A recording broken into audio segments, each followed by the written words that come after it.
नमस्कार, स्वागत है आपका अंगिका न्यूज टीवी में। मैं हूं पूर्वा और चलिए नजर डालते हैं आज की इस खबरों पर। भागलपुर के मधुसूदनपुर में लंबे समय से फरार चल रहे एक कुख्यात अपराधी आलोक मंडल और बोतल मंडल को पुलिस ने गिरफ्तार कर लिया है।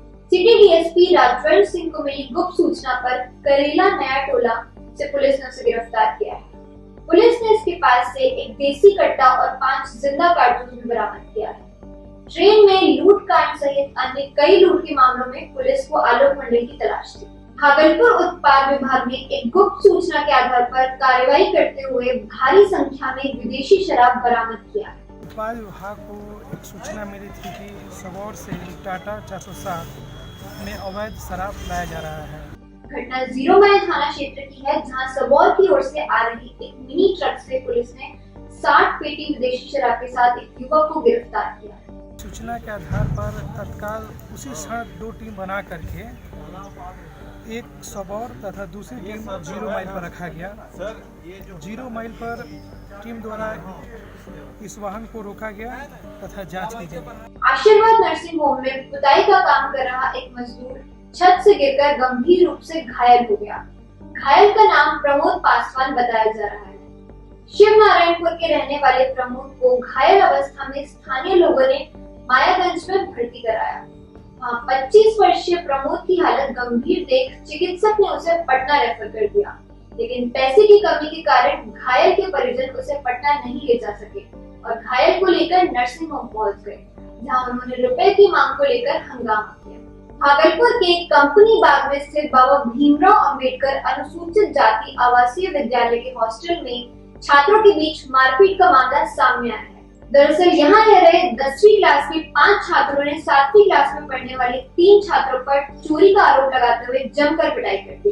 इस घटना में एक छात्र का हाथ टूट गया, जिसके बाद छात्रों ने स्कूल के प्रधानाध्यापक से इसकी शिकायत की।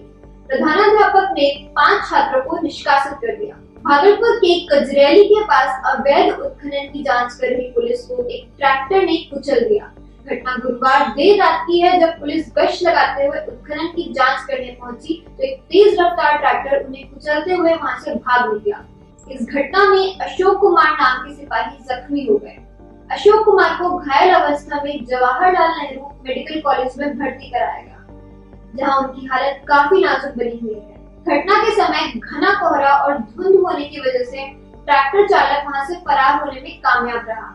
घटना की जानकारी मिलने के बाद सिटी डीएसपी अस्पताल पहुंचे और घायल सिपाही की हालत की जानकारी ली। रात में कजरैली थाने की जो टीम थी पुलिस वो गश्ती में थी और जैसा कि आप जानते हैं अवैध उत्खनन पे रोक लगाना है और कजरैली पुलिस इस मामले में संवेदनशील पुलिस स्टेशन है, तो उसी में वो लोगों ने रोका और उसी में ये ट्रैक्टर रुका नहीं और दुर्घटनाग्रस्त करते हुए चला गया। केंद्र सरकार की आर्थिक विरोधी नीतियों के खिलाफ शुक्रवार को भागलपुर के सभी बैंक बंद रहे। आयोग के आह्वान पर बैंक अधिकारियों ने हड़ताल का समर्थन करते हुए विरोध प्रदर्शन किया, जिसके कारण बैंकिंग प्रणाली पूरी तरह से ठप रही। ये प्रदर्शन भारतीय स्टेट बैंक की मुख्य शाखा के पास किया गया। इस दौरान अधिकारियों ने केंद्र सरकार के खिलाफ जमकर नारेबाजी की। आज की खबरों में बस इतना ही। मुझे दीजिए इजाजत। धन्यवाद।